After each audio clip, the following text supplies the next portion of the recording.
우리 성경 말씀 호세아서 12장 1절에서 6절을 우리 합독하겠습니다. 에브라임은 바람을 먹으며 동풍을 따라가서 종일토록 거짓과 포악을 더하여 아수르와 계약을 맺고 기름을 애굽에 보내도다.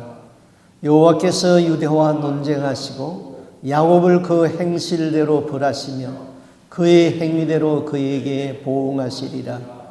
야곱은 모태에서 그의 형의 발 뒤꿈치를 잡았고 또 힘으로는 하나님과 겨루되 천사와 겨루어 이기고 울며 그에게 간구하였으며 하나님은 베델에서 그를 만나셨고 거기에서 우리에게 말씀하셨나니 여호와는 만군의 하나님이시라. 여호와는 그를 기억하게 하는 이름이니라. 그런즉 너의 하나님께로 돌아와서 인애와 정의를 지키며 항상 너의 하나님을 바랄지어다. 아멘. 우리는 성경에 나오는 많은 인물들 중에서 누구를 좋아합니까? 많은 사람들이 다윗 좋아합니다. 또 신약의 바울 무척 좋아합니다. 그래서 우리 한국 사람들은 자녀들의 이름을 지을 적에 다윗이나 바울이라는 이름을 많이 자녀들의 이름으로 짓습니다. 또 요셉 좋아하지요. 자, 다윗은 신앙의 특징이 무엇입니까? 그는 하나님의 마음에 합한 사람이라고 그랬죠. 전쟁에 한 번도 피한 일이 없는, 전쟁은 여호와께 속하였다는 확신을 가지고 전쟁을 한 사람입니다. 그리고 그는 통일 이스라엘을 이룩하신 그런 사람이죠. 바울은 오직 예수에 사는 사람이죠. 요셉은 보디발의 아내로부터 유혹을 받았을 적에 내가 어찌 이 큰 악을 행하여 하나님께 덕죄하리까? 그는 오직 하나님을 의식하고 의전의식으로 살았습니다. 그래서 우리는 이런 사람들을 좋아합니다. 그런데 가장 마음에 안 드는 사람에도 불구하고 하나님이 함께한 사람이 있습니다. 그 사람이 바로 야곱이라는 사람입니다. 하나님이 야곱을 가리켜서 말하기를 너 지렁이 같은 야곱이라고 그렇게 불렀습니다. 지렁이는 시궁창에서 썩은 흙을 먹으면서 살아갑니다. 지렁이는 똑바로 걷지 못하고 갈지자로 기어갑니다. 하나님의 눈에는 야곱이 지렁이처럼 보였습니다. 야곱은 아주 인간적이었고 볼품이 없는 그런 사람이었습니다. 야곱의 인생의 전반기의 삶은 지렁이같이 꿈틀거렸습니다. 그러나 그는 하나님에 대한 집념이 있었습니다. 어떤 일이 있어도 하나님만은 놓치지 아니하겠다 하는 그런 하나님 중심의 사람이었던 것입니다. 야곱의 가진 목적은 좋았습니다. 그러나 그 목적을 이루는 방법은 너무나도 인간적이었습니다. 그래서 하나님은 야곱을 몽둥이로 두들겨 팼던 것입니다. 방법이 목적을 정당화시킬 수 없다는 것을 가르쳐 주었던 것이죠. 그 사건이 바로 야곱의 야복강 나루터 사건입니다. 자, 하나님은 그때 야곱의 이름을 이스라엘로 바꿔주었습니다. 그때부터 야곱이 새 사람이 된 것이죠. 그 이름은 지금도 4,000년이 지난 지금에도 야곱이 계명받은 이름으로 이스라엘 나라가 형성되었던 것입니다. 야곱의 전반부의 인생의 삶은 지렁이 같은 삶이었다면 야곱의 후반부의 삶은 하나님께 인정받은 이스라엘이었습니다. 그리고 또 하나님은 야곱에게 새로운 이름 하나를 더 허락해 주었지요. 여술은 그렇게 불렀습니다. 여술은 이것은 시적인 이름이지만은 의로운 자다 그런 뜻입니다. 야곱이 하나님께 인정받고 승리의 계가를 불렀다는 것이죠. 자, 소설이나 영화가 비극이냐 희극이냐 이것이 어디서 결정이 납니까? 끝부분이죠. 처음은 고생을 많이 하고 슬프고 눈물을 많이 흘렸지만은 끝이 해피엔드가 되면은 그것은 희극입니다. 그러나 처음은 열렬히 사랑하고 행복했었는데 끝이 아주 불행했다면 그건 비극이죠. 우리 한 사람의 생애도 그렇습니다. 초년에는 잘 살고 출세하고 잘 나가기도 하고 그랬는데 끝이 형편없이 망가졌다면 그 사람의 인생은 성공이 아닙니다. 반대로 젊어서는 좀 망나니 짓도 하면서 살았지만은 그가 끝에서 회개하고 죽음을 의롭게 끝냈다면은 의로운 사람이죠. 신앙도 마찬가지입니다. 내가 죽음 앞에서 내가 신앙으로 마무리할 수 있느냐 아니면은 불신앙으로 죽음을 맞느냐에 따라서 그가 신앙이었는가 불신앙이었는가 그가 구원받았는가 구원받지 못했는가가 결정이 되는 것이지요. 야곱이 쌍둥이로 태어났습니다. 형은 에서이고 동생이 야곱이었습니다. 불과 몇 분 사이에 동생이 된 야곱이 형으로 태어나지 못한 것이 너무나도 억울해가지고 형의 약점을 이용해가지고 그가 장자권을 뺏는 이야기가 창세기에 기록되어 있습니다. 에서는 들사람이라고 그랬습니다. 사냥꾼이었습니다. 야곱은 이에 비하여서 조용하고 또 장막에 거하였습니다. 아버지 이삭은 에서가 사냥하는 고기를 좋아했으므로 에서를 좋아했고 어머니 리브가는 부엌에서 자기를 돕는 아들 야곱을 사랑했습니다. 에서가 어느 날 들에 나가서 사냥을 하고 돌아왔는데 그날은 아무것도 잡지 못하고 허탕을 치고 돌아왔습니다. 배가 심히 고프고 피곤했습니다. 이때 집에 돌아오니까 야곱이 부엌에서 팥죽을 쓰고 있었습니다. 집안에 아주 구수한 냄새가 진동합니다. 허기진 에서가 야곱에게 나 팥죽 한 그릇 좀 달라 그랬습니다. 그런데 야곱은 그 배고픈 형을 이용해 가지고 팥죽 한 그릇을 선뜻 내어주지 아니하고 흥정을 합니다. 형의 장자의 명분 장자권을 내게 팔아. 그러면은 내가 팥죽을 줄게. 야, 내가 배가 고파 죽겠는데 장자의 명분이 무엇이 유익하냐? 네가 가져라. 배고파 죽겠다. 그래서 팥죽이나 내놔. 야곱은 기회를 잡았다는 듯이 집요하게 요구합니다. 내게 장자권을 판다고 하나님의 이름으로 맹세해? 그래, 맹세하마. 내가 하나님의 이름으로 맹세한다. 장자권 네가 가져라. 되었니? 빨리 팥죽이나 내놔. 이렇게 해서 야곱은 장자권을 샀고 에서는 팥죽 한 그릇에 장자권을 팔았습니다. 이 장자권이라는 것은 눈에 보이지도 않고 만져지지도 않습니다. 이것을 판다고 형이 동생 보고 형님하고 부르는 것도 아닙니다. 그러나 장자권은 놀라운 축복이었습니다. 에서가 잘못한 것을 히브리서 기자는 이렇게 기록을 했습니다. 히브리서 12장 16절이죠. 한 그릇 식물을 위하여 장자의 명분을 판 에서와 같이 망령된 자가 있을까 두려워하라. 히브리서 저자는 에서를 망령된 자라고 했습니다. 에서는 지금 당장 배고프다고 신령한 것을 팥죽 한 그릇으로 바꾸었습니다. 팥죽 한 그릇에 장자의 명분을 팔아넘긴 에서의 행동을 성경은 망령된 자의 행동이라고 평가를 했습니다. 성경은 장자권을 얻기 위하여서 비정한 방법을 쓴 야곱보다는 세속적인 것에 정신이 팔려서 영원한 기업을 팔아버린 에서를 가혹하게 비판하고 있습니다. 다시 말하면 에서는 먹고 사는 문제가 더 필요하지 예수 그리스도는 사치품이요 액세서리에 불과하다는 거예요.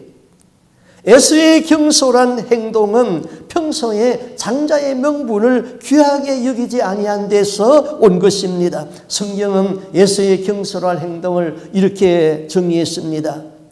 창세기 25장 32절 내가 죽게 되었으니 이 장자의 명분이 내게 무엇이 유익하리요? 그리고 25장 30절에는 야곱이 떡과 팥죽을 에서에게 주며 에서가 먹고 마시고 일어나서 갔으니 에서가 장자의 명분을 경홀히 여김이었더라. 경홀히 여기었다. 이 말은 가치 없게 생각했다는 것입니다. 이것은 내가 먹고 사는 문제 때문에 예수 그리스도를 버리고 그의 영혼을 망하게 했다는 것이지요. 그 결과가 어떻게 되었습니까? 예수님은 에서의 족보를 타고 이 세상에 온 것이 아니라 야곱의 족보를 타고 이 세상에 오신 것입니다. 에서는 지금 당장 배고픈 것 때문에 신령한 것, 영적인 것을 버려버렸습니다. 급급한 현세의 일에 먼 미래를 볼 수가 없었습니다. 지금도 현대판 에서가 우리 주위에 얼마나 많은지 모릅니다. 지금 당장 현세의 고난 때문에, 지금 당장 허기진 배고픔의 문제, 하루 노동의 품삯 100불에 하나님을 팔아버렸습니다. 말씀을 버렸습니다. 예배를 버렸습니다. 약속을 포기해버렸습니다. 그러면은 야곱은 어떻습니까? 야곱은 정말로 비인간적인 사람이죠. 배고픈 형을 이용했다는 겁니다. 야곱은 에서가 사냥하여 잡아온 노루고기 안 먹었겠습니까? 먹었죠. 에서가 사냥한 고기를 먹고 내가 끓인 팥죽 한 그릇 안 주겠다. 이게 말이나 됩니까? 뿐만 아니라 성경을 계속 읽으면은 야곱은 자기 아버지까지 속이고 있잖아요. 아버지 이삭이 나이가 많아서 눈이 어두워가지고 사람을 분별할 수 없게 되었습니다. 어느 날 이삭이 자기 아들 에서를 부릅니다. 에서야, 내가 죽을 날이 가까웠다. 너는 사냥을 해가지고 별미의 요리를 만들어서 내게 가져오라. 내가 그것을 먹고 너에게 기쁘게 축복하마. 에서가 들로 사냥을 하러 나갔습니다. 야곱의 어머니 리브가가 이 말을 듣고 야곱을 불렀습니다. 아버지가 에서에게 축복을 하려고 한다. 너는 염소 우리에 가가지고 염소 새끼를 잡아오너라. 내가 아버지 입맛에 맞게 요리를 해줄 테니까 네가 그것을 가지고 가서 아버지의 복을 받아라. 어머니, 형은 털이 많은 사람이고 나는 매끈매끈한 사람, 털이 없는 사람인데 내가 축복은 고사하고 저주를 받을까 두렵습니다. 저주는 나에게 돌리고 어서 속히 행동하라.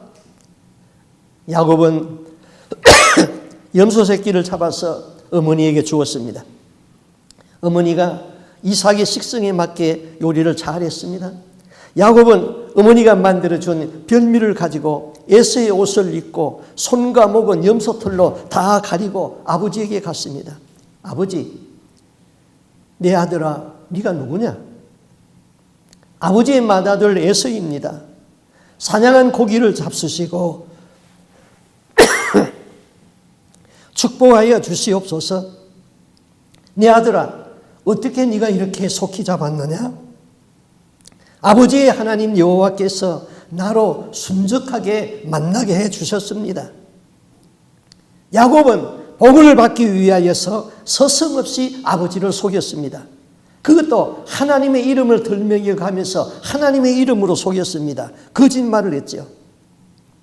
아버지의 하나님께서 나를 순적하게 동물을 만나게 주어서 사냥을 했다는 것이죠. 이리 가까이 오너라. 내가 너를 한번 만져봐야 되겠다. 이삭은 더듬거리면서 야곱을 만졌습니다. 음성은 야곱의 음성인데 손은 에서의 손이구나. 그리고 이삭은 야곱에게 복을 이렇게 빌어줍니다. 야곱이 빌어준 복을 우리 한번 보겠습니다. 창세기 27장 28절 한번 같이 읽어보겠습니다. 하나님은 하늘의 이슬과 땅의 기름짐이며 풍성한 곡식과 포도주를 너에게 주시기를 원하노라.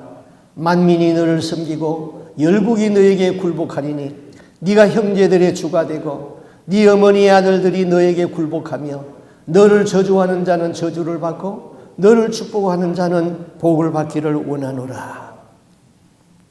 자, 야곱이 에서를 대신해서 축복을 사기치고 나간 뒤에 에서가 사냥을 해가지고 왔습니다. 동생 야곱에게 장자권을 팔고 이번에는 장자가 받는 복까지 사기당한 에서는 방성대곡을 하죠.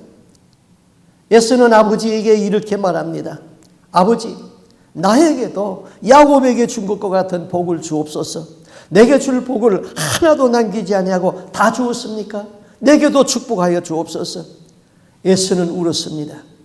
에서는 하나님을 도우는 복을 가볍게 생각하고 팥죽 한 그릇에 장자의 명분을 팔아 넘길 적에 이미 다 빼앗겼는데 이제 와서 울면서 내게도 야곱에게 준 복을 달라는 것입니다. 이거는 지금 통장에 은행에 있는 돈을 다 찾아 썼는데 은행에 가서 내 돈 놓으라고 떼를 쓰는 거하고 같습니다. 여하간 야곱은 축복을 받았습니다. 에서는 축복을 못 받았습니다. 야곱은 하늘의 이슬과 땅의 기름짐으로 풍성하게다고 복을 받고 에서는 땅의 기름짐과 하늘의 이슬에서 떠났다고 그랬습니다. 그러면은 하늘의 이슬과 땅의 기름짐의 축복이 무엇일까요? 이것은 하나님의 은혜와 물권의 축복인 것입니다. 이슬은 은총의 상징이죠. 팔레스틴 지방은 비가 겨울 우기 때만 오고 여름 건기에는 비가 오지 않습니다. 그런데 그 여름 뜨거운 날에도 식물이 사는 것은 사해와 지중해에서 여름 뜨거운 태양열에 의하여서 낮에는 수증기가 올라가고 그것이 밤이 되면은 그 수증기가 이슬이 되어서 다 내려앉습니다. 모든 초목은 밤마다 내리는 그 이슬을 머금고 자랍니다. 이슬이 없는 지역에서는 모든 초목이 말라 죽습니다. 그래서 신명기 33장 13절에 모세가 이렇게 축복하지요. 원컨대 그 땅이 여호와께 복을 받아서 하늘의 보물인 이슬과 그랬습니다. 여호와께 복을 받으면 하늘에서 내리는 보물의 이슬과 같은 축복을 받습니다. 비와 이슬이 내리지 아니하는 지방은 다 말라 죽고 마는 것이죠. 자, 여름 뜨거운 날 들에 나가 보세요. 만물은 시들어가고 곡물이나 채소의 잎은 축 늘어져서 금세 말라 죽을 것만 같습니다. 그러나 한밤을 자고 나면은 아침에 하늘에서 내린 이슬을 맞고 모든 잎들이 영롱한 이슬을 머금고 만물이 신성하게 살아나고 있는 것이죠. 오늘날 인생은 고난과 역경과 슬픔의 연속입니다. 하루의 삶은 피곤에 지쳐버렸습니다.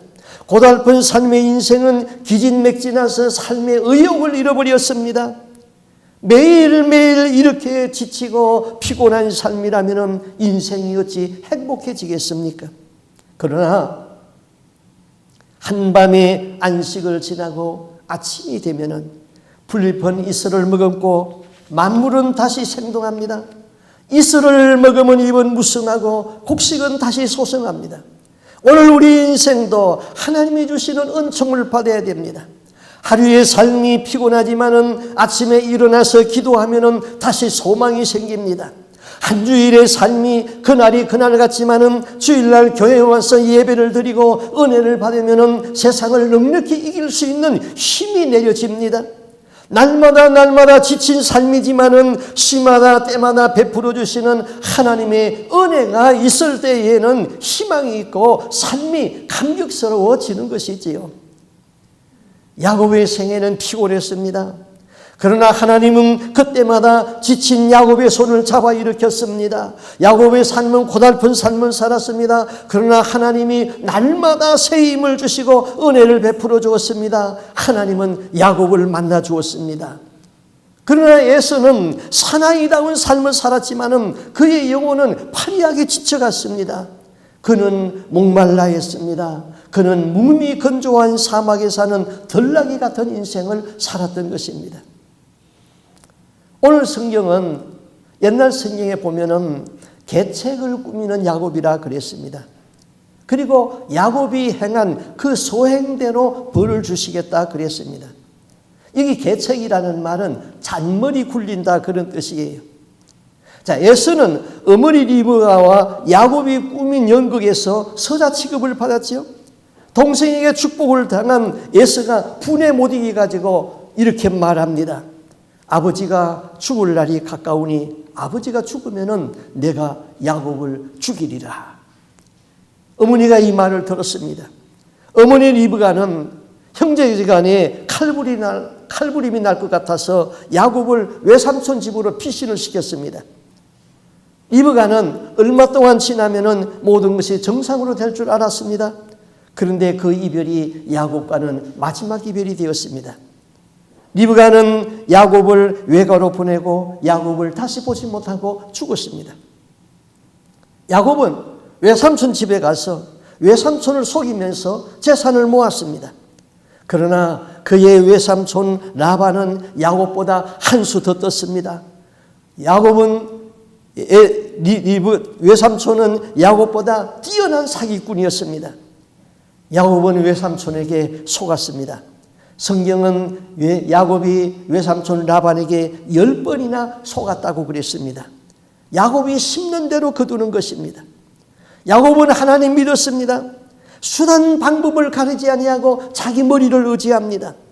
이와 같이 자기 꾀를 의지하고 사용하는 야곱이 하나님이 결정타를 때려버립니다. 그것이 바로 야복강 나루토의 사건이죠. 자, 지금 야곱이 외삼촌 집에서 20년 동안 많은 재산을 모았습니다. 또 외삼촌의 두 딸과 결혼을 했습니다. 두 아내를 얻었지요. 또 두 아내가 가지고 있던 종들이 있었는데 그 종들까지도 다 야곱의 아내가 되었습니다. 4사람의 부인으로부터 11명의 자녀를 낳게 되었습니다. 야곱이 갑부가 아니라 거부가 되었습니다. 이제 외삼촌이 야곱을 시기해서 죽일 것 같아가지고 외삼촌과 같이 살 수가 없었습니다. 야곱은 20년 만에 자식들과 재물을 가지고 고향 땅 형이 사는 곳으로 돌아옵니다. 야복강까지 왔습니다. 이제 이 강을 건너면은 형이 관할하는 에서가 관할하는 땅입니다. 에서는 군사를 400명 거느릴 수 있는 무인이 되었습니다. 당시 400명의 군사를 거느렸다는 것은 군주가 되었다는 것이죠. 야곱은 20년 전에 원한 맺힌 그 형의 감정을 풀어보려고 자기가 가지고 있는 짐승 재산대에서 종들에게 붙여서 재산대를 나누었습니다. 수많은 짐승대를 뇌물 공세로 폈습니다. 그는 엄청난 뇌물을 보냈습니다. 암염소가 200마리, 수염소가 20마리, 암양이 200마리, 수양이 20마리, 약대가 30마리, 암소가 40마리, 황소가 10마리, 암나귀가 20마리, 새끼나귀가 10마리. 야곱은 이 짐승떼들을 나눠가지고 거기다가 종들을 하나씩 붙였습니다. 그리고 먼저 보냅니다. 그리고 에서를 만나면은 이렇게 하라. 우리 주인 야곱이 우리 주 에서를 만나면은 이것을 다 선물로 드린다고, 그리고 우리 주인은 뒤에 따라오고 있다고 말을 해라. 그리고는 짐승 한 떼를 보내고 한 반나절이 지나서 또 한 떼를 보내고 또 반나절이 지나서 또 한 떼를 보내고 거리를 두게 했습니다. 이것은 지금 무슨 뜻이죠? 지금 야곱이 자기 머리에 꾀를 쓰고 있는 겁니다. 형이 이것을 받고 감정이 풀어지면 다행이지만 앞에서 치고 온다면 나는 제일 뒤에 있다가 도망가겠다. 그래서 짐승마다 떼를 나눴습니다. 그리고 자식들도 미운 자식은 앞에 보냈습니다. 제일 이쁜 자식 요셉은 뒤에다 남겼습니다. 마누라도 미운 마누라는 앞서 보냈습니다. 그리고 제일 사랑하는 마누라 라헬은 제일 뒤에다가 세웠습니다. 그런데 앞서간 종들이 소식이 오는데 형이 그 예물을 받았다는 말이 없고 형이 400명의 군사를 데리고 나온다, 그 소식만 들려옵니다. 400명의 군사를 거느리고 온다는 것은 분명 이 에서가 야곱을 치기 위해서 오는 것입니다. 야곱이 재산을 많이 모았다고 하는데 오는 도중에 그 엄청난 재산과 노비들을 보고 주위 사람들이 두려워서 아무도 치지 못하고 여기까지 오는데 내가 이놈을 치리라. 그래서 그는 400명의 군사를 데리고 나온 것입니다. 이제 야곱이 20년 동안 노력해온 모든 것이 이제 다 끝판이 나버립니다. 운명의 날이 되었습니다. 그래서 야곱은 모든 재산을 다 보내고 그래도 그 강을 건널 수가 없어서 야복강 강가에 앉아가지고 밤을 지새우면서 하나님 앞에 기도하기 시작했습니다. 야곱이 간절히 기도를 하는데 한 사람이 성큼성큼 걸어옵니다. 야곱은 형이 보낸, 에서가 보낸 자객인 줄 알았습니다. 야곱은 그 자객을 이겨보려고 필사적으로 달려들었습니다.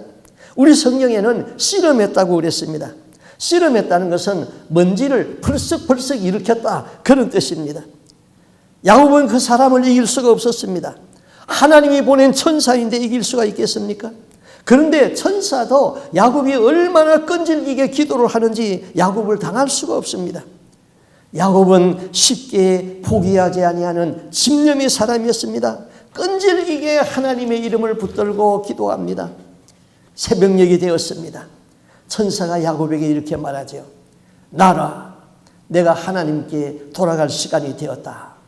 이 말은 무슨 의미입니까? 야 이것아, 그만 기도해. 너는 매를 맞아야 돼. 그런 말이죠. 야곱은 그때서 깨닫습니다. 형이 보낸 자객이 아니라 하나님의 사자인 것을 깨달았습니다. 놓지 않겠습니다. 축복해 주세요. 너 같은 놈에게는 축복할 수 없어. 나는 당신이 축복하지 않으면 형을 만날 수가 없습니다. 나는 죽습니다. 야곱은 울면서 간구했습니다. 천사를 붙들고 놓지 않는 야곱입니다. 천사는 야곱의 환도뼈를 때려버렸습니다. 뼈가 꺾였습니다. 병신이 되었습니다. 환도뼈가 부서지는 아픔이 있는데도 그는 천사를 놓지 않습니다. 야곱은 아파서 울었습니다. 회개하면서 울었습니다. 그 옛날 형을 피하여서 도망갈 적에 베델에서 나타났던 그 하나님을 생각하며 나와 함께하여 주시겠다고 약속한 그 하나님의 이름을 붙들고 웁니다. 눈물 콧물이 번복이 되었습니다. 천사는 그렇게 울며 부르짖는 야곱이 애처로워서 그냥 두고 떠날 수가 없습니다. 하나님은 눈물이 약하지요. 아무리 약한 죄인이라도 눈물 흘리며 회개하는 그를 끌어안을 수밖에 없지요. 천사가 물었습니다. 네 이름이 뭐냐? 야곱입니다. 야곱, 네 이름대로 살았구나. 이제부터는 야곱이라고 하지 말고 이스라엘이라고 하라. 이는 네가 하나님과 겨루어서 이기었느니라. 야곱이라는 이름의 뜻은 발 뒤꿈치를 잡았다, 그런 뜻입니다. 야곱과 에서가 태어날 적에 에서가 먼저 나오는데 에서가 먼저 나가서 장자가 되는 것을 그렇게 장자권을 안 주려고 에서의 발 뒤꿈치를 잡고 나왔다는 뜻입니다. 그 이름대로 야곱은 에서를 무너뜨리고 자기가 그 자리를 차지하려고 했습니다. 자신의 이익을 위해서라는 형제까지도 맺히는 그런 비열한 사람이었습니다. 천사가 말했습니다. 이제 그 이름 야곱으로 살지 말고 이스라엘이라 하라. 이스라엘, 하나님이 통치하신다, 그런 뜻이지요. 하나님은 야곱의 기도를 들었습니다. 야곱이 오직 하나님만을 바라는 것을 인정하고 이제는 영광스러운 이름을 주었습니다. 야곱이 약은 꾀를 쓴다는 것, 자기 잔머리를 잘 굴린다는 것을 알았습니다. 야곱은 형에게 뇌물 공세를 펼쳐게 그 뇌물이 먹히지 않을 때를 생각해서 짐승 때마다 거리를 두게 했잖아요. 야곱은 형이 앞에서 치면은 뒤에서 도망갈 36개 놀 생각을 하고 있었습니다. 하나님은 이렇게 잔꾀를 쓰는 야곱을 잘 알았습니다. 그래서 하나님은 야곱의 잔꾀가 소용이 없도록 환도뼈를 꺾어버렸습니다. 다리를 꺾어버렸습니다. 다리를 꺾었으니까 이제는 도망갈 수가 없습니다. 부러진 다리로 어떻게 도망을 갑니까? 그는 그때서야 하나님만 의지하게 되는 것이죠. 내 인생의 모든 장깨는 아무 소용이 없구나. 하나님의 길을 다 막아버렸구나. 나는 하나님만 의지할 수밖에 없구나. 그는 그때서야 자기 장깨를 다 버리게 됩니다. 그리고 부러진 다리를 질질 끌면서 죽으나 사나 할 수 없이 하나님만 의지하면서 형을 만나러 갑니다.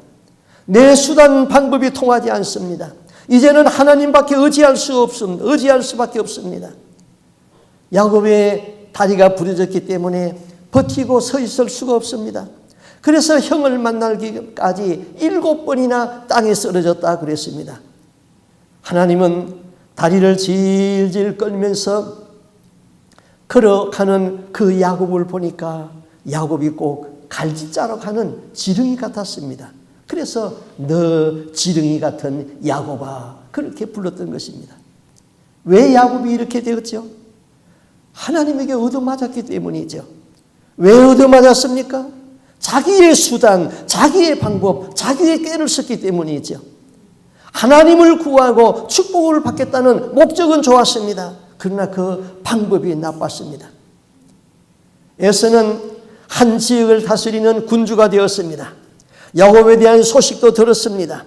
야곱이 바단 나라에서 거부가 되었다. 많은 노비와 종들이 있다. 그 세력이 막강하여서 주위 고을이 감히 넘겨보지 못하였다. 야곱에 대한 소식을 들었습니다. 에서는 동생과 격투를 벌이기 위하여서 400명의 군사를 거느리고 나왔습니다. 멀리서 보니 저기 오는 저놈이 옛날 나를 사기쳤던 그 비정한 야곱이 분명한데 야곱이 다리를 질질 끌려오다가 땅에 쓰러지며 절을 합니다. 그 모습을 볼 적에 야곱에 대한 처근한 생각이 들었습니다. 에서의 분노의 감정, 복수의 감정이 머리까지 있다가 한 번 쓰러지면은 그 감정이 목으로 내려옵니다. 또 한 번 쓰러지니까 그 분노의 감정이 가슴으로 내려갑니다.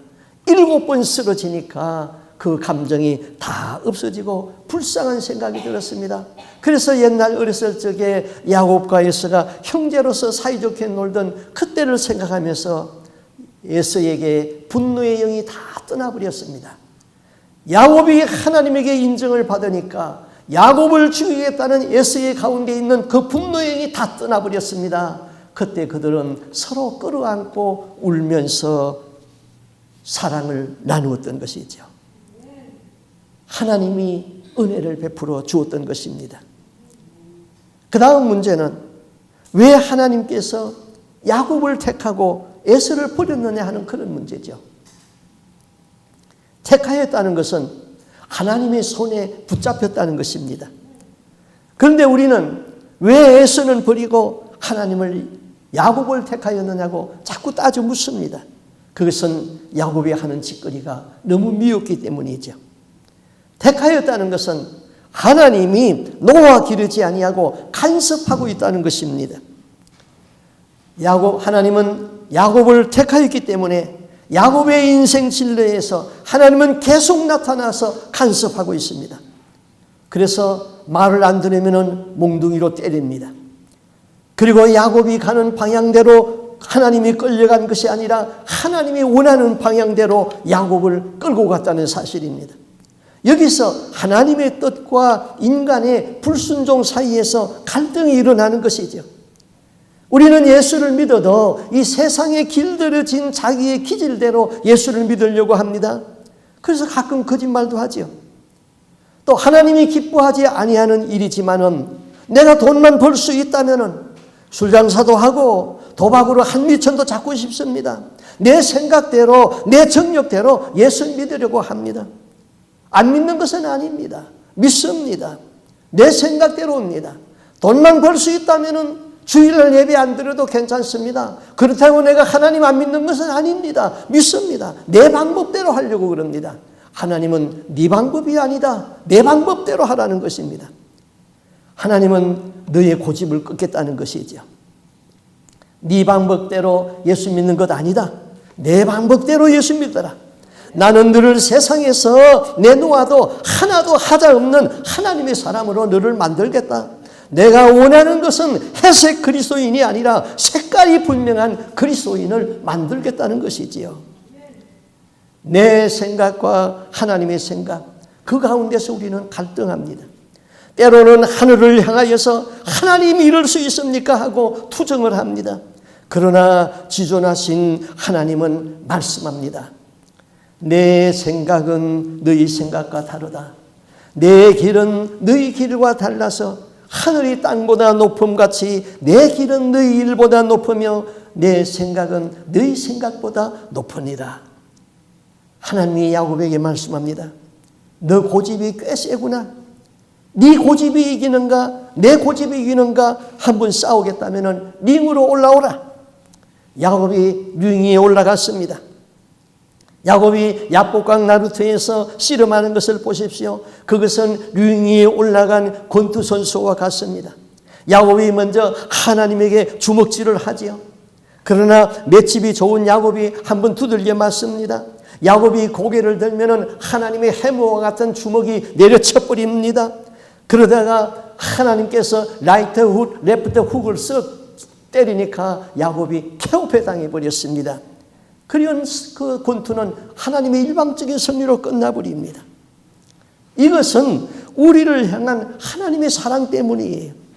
하나님이 우리를 아들로 부르셨기 때문에 아들로 만들어 놓겠다는 것입니다. 그때 야곱이 무릎을 꿇고 빕니다. 하나님 잘못했습니다. 내 고집 버리겠습니다. 하나님 내 잔머리 굴리는 것 이거 버리겠습니다. 이제는 하나님만 의지하겠습니다. 알았다. 나는 너에게 복을 줄 것이다. 너는 네 생각대로 하면 안 된다. 내 방법대로 네 방법대로 하지 말고 내 방법대로 순종해라. 나는 너의 조부 아브라함과 하나님, 아브라함의 하나님, 이삭의 하나님이다. 나는 그들에게 약속한 것을 지킬 것이다. 여러분은 하나님의 손에 붙잡혔습니다. 하나님이 택하였습니다. 이것은 하나님의 은혜요, 하나님의 주권입니다. 하나님이 택하였다는 것은 나 몰라 하고 버렸다는 것이 아니라 하나님이 간섭하고 있습니다. 그러므로 내 뜻대로 안 된다고 원망하거나 불순종하지 마십시오. 하나님은 고삐를 주지 아니하고 하나님이 원하는 대로 끌고 갈 것입니다. 여러분은 선택 밖에 있는 에서가 아니라 노아 기르는 야생마가 아니라 하나님의 손에서 이끌고 가겠다는 것이죠. 여러분은 하나님이 택하였다는 사실과 하나님이 여러분을 버리지 아니하고 여러분과 함께 한다는 사실을 믿고 있습니까? 불순종하고 고집을 피우면 매맞습니다. 그러나 그것은 하나님의 간섭인 것입니다. 하나님이 택하였다면 절대로 포기하지 아니할 것입니다. 그러므로 매맞지 말고 순종으로 가시기 바랍니다. 아멘 하지 아니한 분은 더 얻어 터지면서 끌려가다가 매맞고 돌아오시기 바랍니다.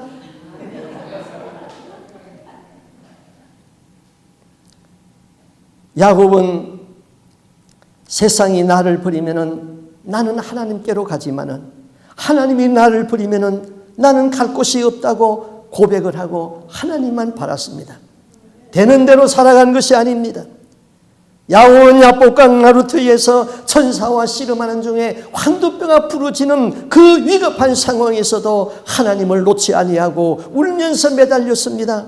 그 집념에 하나님이 야곱에게 져준 것이지요. 여러분, 우리가 예수를 믿어서 구원을 얻고 하나님의 손에 택함 받았다는 사실 앞에서 하나님의 자녀들이 맨 처음으로 확보하는 것은 도덕성이 아닙니다. 상식이 아닙니다. 지식이 아닙니다. 오직 예수 그리스도의 십자가의 사건입니다. 예수를 믿어서 구원을 받으라. 그 다음에 도덕을 지켜라. 너 양심을 써라. 하나님의 뜻에 순종하라. 이런 것은 내가 얻어 터지면서 고쳐나가는 것입니다. 그런데 사람들은 도덕을 지키고 지성인이 되고 물질을 소유하고 좋은 자동차를 사고 내 집에 손님을 모셔도 꿀리지 아니하는 주택을 사고 그 다음에 예수는 내 명예와 체면을 세워주는 액세서리로 예수를 믿고 필요로 하고 있는 것이죠. 그런 사람은 에서예요. 하나님은 그런 사람은 덜나기 야생마로 살도록 내버려 두는 것입니다. 그러나 무슨 일이 있더라도 하나님만은 놓지 않겠다고 하는 그 야곱과 같은 사람은 하나님께서 택하시고 그를 쓰십니다. 에서의 별명이 에돔이라고 그랬습니다. 자, 우리 말라기 1장 2절 4절을 한번 보겠습니다. 말라기에서 이렇게 말했어요. 같이 한번 읽어보겠습니다. 여호와께서 이르시되 내가 너희를 사랑하였노라 하나 너희는 이르기를 주께서 어떻게 우리를 사랑하셨나가 하는도다. 나 여호와가 말하노라. 에서는 야곱의 형이 아니냐. 그러나 내가 야곱을 사랑하였고 에서는 미워하였으며 그의 산들을 황폐하게 하였고 그의 산업을 광야의 이리들에게 넘겼느니라. 에돔은 말하기를 우리가 무너뜨림을 당하였으나 황폐된 곳을 다시 쌓으리라 하거니와 나 만군의 여호와는 이르노라. 그들은 쌓을지라도 나는 헐리라. 사람들이 그들을 일컬어 악한 지역이라 할 것이요 여호와의 영원한 진노를 받은 백성이라 할 것이며. 하나님이 나는 에서는 미워하고 야곱은 사랑했대요. 왜 하나님이 그렇게 편애를 합니까? 왜 에서와 같은 사람은 하나님이 미워합니까? 에서는 예수를 액세서리로 필요한 거예요. 그러나 야곱은 좀 인간의 야근 깨를 많이 썼지만은 예수 없이는 못 삽니다 하는 오직 예수 중심의 사람이에요. 그런데 에서와 같은 사람은 자기는 계속해서 쌓아 올리겠대요. 자기의 집념, 자기의 생각으로 하나님을 뒤로 물리치고 돈을 벌겠대요. 출세를 하겠대요. 그러나 하나님은 무너뜨리겠다는 거예요. 그리고 야곱에게 복을 준다는 것입니다. 에돔은 말하기를 우리는 무너뜨림을 당하였으나 다시 세우리라 말하지만은 하나님은 그들이 쌓을지라도 헐어버리리라. 에서의 자손이 에돔이야. 하나님은 왜 이렇게 에서를 미워했습니까? 하나님은 하나님 없이도 내 힘으로 무엇을 하겠다고 뜻을 세워도 하나님은 허물어 버린다는 겁니다. 우리 신앙에서 야곱과 에서는 신앙과 불신앙을 갈라놓는 아주 대표적인 인물이에요. 하나님이 복을 주시는가 하나님이 헐어버리는가 그 분기점이에요. 하나님이 기뻐하는 사람인가 하나님이 미워하는 사람인가 그 기준이 되는 것이 바로 에서와 야곱인 것입니다. 우리는 에서처럼 하나님을 액세서리로 믿지 말고 전심으로 하나님을 구해야 됩니다. 우리는 야곱처럼 자기의 잔꾀를 의지하면 하나님 앞에 고난과 징계를 많이 받습니다. 하나님은 그것을 깨버리고 내 방법대로 예수를 믿으라고 그렇게 말씀하고 있습니다. 우리의 삶에서 우리는 야곱입니다. 그렇지만 내 방법대로 예수 믿은 것이 얼마나 많습니까? 무슨 일을 하면서 내 생각대로 내 지혜대로 한 것이 얼마나 많습니까? 하나님의 뜻을 찾지를 못했습니다. 내 지혜를 구했습니다. 그러면은 하나님 앞에 두들겨 맞으면서 끌려가야 되는 것입니다. 우리의 속에 있는 불신앙의 것들을 다 쏟아버리고 오직 예수 그리스도, 오직 하나님의 뜻 말씀에 순종하며 걸어가는 야곱의 삶이 저와 여러분의 삶이 될 수 있기를 바랍니다. 아멘. 기도하겠습니다. 하나님 아버지, 하나님께서는 야곱은 사랑하고 에서는 미워하였다고 했습니다. 하나님, 우리를 하나님께서 사랑하여서 야곱처럼 하나님이 이끌어내시고 우리에게 복을 주시기로 기뻐하시는 그 하나님을 바라볼 적에 감사합니다. 그러나 우리는 야곱의 기질이 우리 속에 그대로 남아 있어서 인간의 머리를 굴렸습니다. 잔꾀를 굴렸습니다. 하나님의 말씀대로 순종하지 못했습니다. 내 생각대로 예수 믿었습니다. 그러므로 오늘날까지 하나님의 손에 끌려오면서 많이 징계를 받았고 훈련을 받았습니다. 이제는 속히 내 생각을 버리게 하여 주옵시고 하나님의 뜻을 구하게 하여 주시옵소서. 내 지혜대로 하지 않게 하여 주옵소서. 하나님이 주시는 지혜대로 살 수 있도록 도와주옵소서. 에서는 예수를 믿되 하나님을 믿되 하나님을 기준으로 하고 액세서리로 예수를 믿었습니다. 그렇게 하는 사람은 그가 세울지라도 하나님은 헐어버리겠다고 말씀합니다. 하나님, 오늘 우리 중에 에서와 같은 사람이 있습니까? 많이 열심히 했지만은 세워놨지만은 뒤에 가면은 다 허물어지고 말아버립니다. 야곱의 삶이 되게 하여 주옵소서. 순종하며 걸어가게 하여 주옵소서. 그래서 이 땅 위에 살 적에 우리의 삶이 피곤할지라도 하룻밤을 자고 일어나면 하늘에서 내리는 이슬처럼 새 힘을 얻게 하여 주옵시고, 일주일 내내 삶이 피곤하지만 일주일 중에 하루의 안식, 주일날 교회 와서 예배드리고 나면 다시 새 힘을 얻고 소망을 얻고 걸어가는 야곱과 같은 복받은 삶이 될 수 있도록 임재하여 주시고 인도하여 주시옵소서. 이 모든 말씀 주 예수 그리스도 이름으로 기도하옵나이다. 아멘.